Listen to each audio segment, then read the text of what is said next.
Caire, meus queridos! Espero que todos estejam bem. Nessa primeira aula do quarto bimestre, vamos refletir sobre o tema geral Decidir sobre conviver. Lembrando que esse tema faz parte de todo um desenvolvimento que vimos fazendo, em que a gente viu no primeiro bimestre, por exemplo, o tema geral Decidir dentro do possível, no segundo bimestre, Decidir sobre ideias e, por fim, no terceiro bimestre, Decidir sobre atos. Percebam que o tema geral que liga todos esses subtemas é o tema da liberdade, ou seja, a liberdade no sentido de pensar as ideias, a liberdade no sentido de se comportar, de como identificar um ato ou comportamento como livre, e agora no sentido mais geral de entender como conviver, como essa liberdade acontece no convívio humano, no relacionamento que estabelecemos com as outras pessoas na vida social, na vida em sociedade. Para iniciarmos, eu quero que vocês prestem atenção nessa imagem que abre o livro,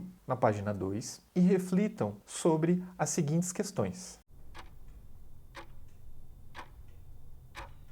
Todos têm os mesmos direitos e deveres? Quem pode ser considerado autoridade? Por que existem as regras? A vida seria melhor ou pior sem as regras? Quem define as regras? As pessoas são obrigadas a cumprir regras o tempo todo? Devemos obedecer a todas as regras que existem? Essas questões já mostram o alcance das discussões que vamos ter ao longo desse bimestre, especificamente em cada aula. Nesse sentido, avançando ali para a página 3 do livro, observamos um texto com o título Viver com. Esse texto, ele tematiza basicamente a ideia das regras e das leis, fazendo a gente pensar sobre a existência delas e a importância delas. É interessante salientar aqui que em grego a palavrinha que a gente usa para norma e regra é nomos. É o que vai aparecer na composição das palavrinhas em português, por exemplo, em autonomia. Ou seja, esse nomos, essa nomia,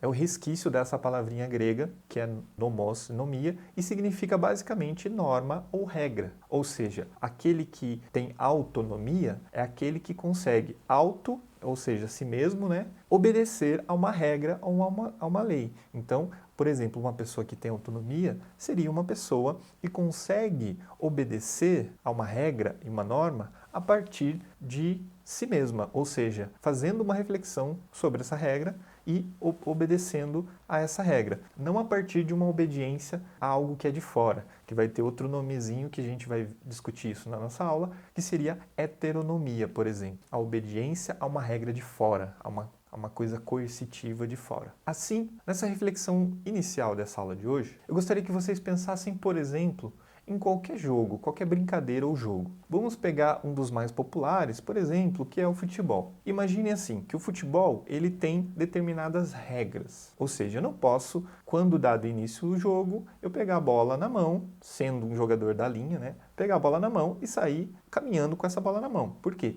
O jogo de futebol ele possui regras. Essas regras elas servem de certa maneira para estabelecer um comum acordo naquilo que vai ser feito ali. No caso é a disputa e a realização da partida de futebol. O que a gente poderia pensar é o seguinte: se não existissem essas regras, como que seria uma partida de futebol? Existem até algumas modalidades de futebol, sem regras, só que, por exemplo, eles recebem outro nome. O futebol clássico, como a gente conhece, que a gente vê as partidas nos estádios e pela TV, o futebol oficial, ele possui regras, assim como qualquer outro jogo. Um jogo de xadrez tem regras, um jogo digital tem regras, que você não pode invadir o jogo, hackear o jogo, por exemplo, e você até consegue, mas é muito mais difícil.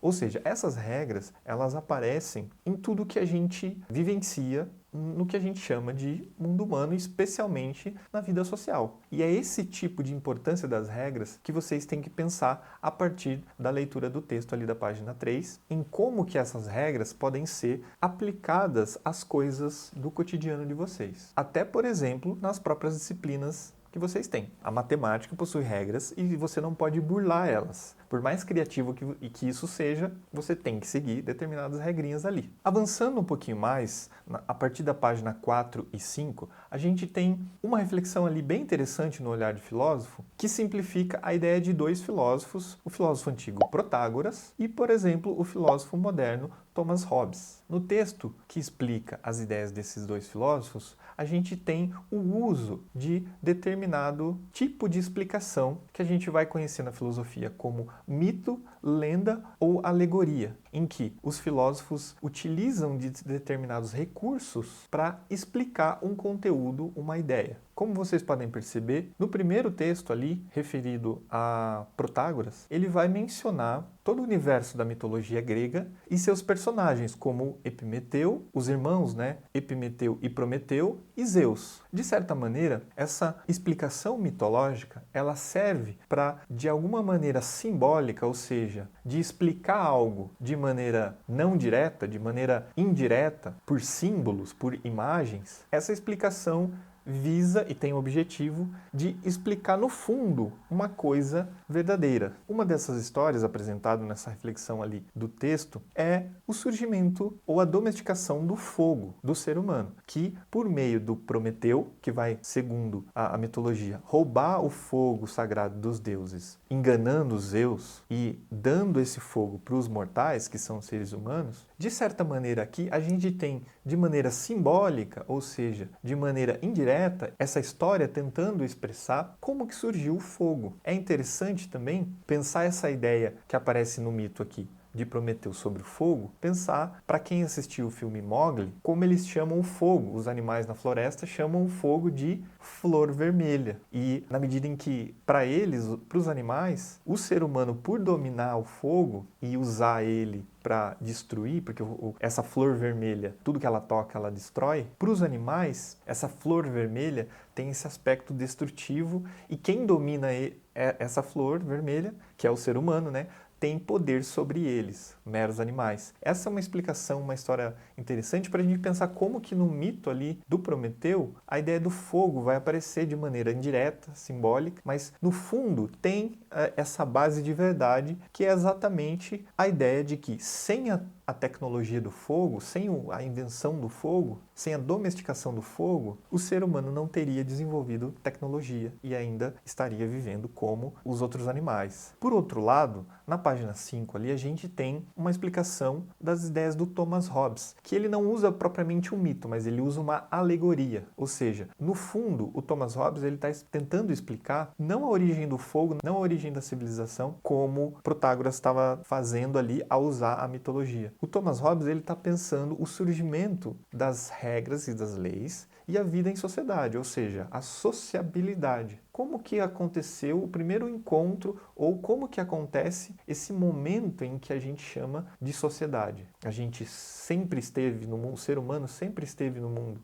assim da maneira como a gente entende? Ou não? Como que aconteceu esse início? Então, o Hobbes, ele tenta descrever uma alegoria, ou seja, como que seria esse momento anterior à organização da vida em sociedade, as regras e as leis, como que seria esse estado anterior, que ele vai descrever como uma forma de muita violência, descontrole e insegurança entre as pessoas, porque não tinha nenhum pacto, nenhuma regra estabelecida antes disso que a gente chamaria de sociedade. Então peço que vocês leiam com atenção essas duas páginas que descrevem o mito de Prometeu e, por outro lado, a alegoria do Hobbes, para a gente começar esse debate sobre o que seria esse conviver e para que vocês possam fazer o mapa conceitual que aparece ali solicitado na página 6, a partir das histórias tanto do Protágoras como do Thomas Hobbes. Tudo isso, gente, para a gente pensar como que ao longo da história da filosofia, ao longo da história humana, a gente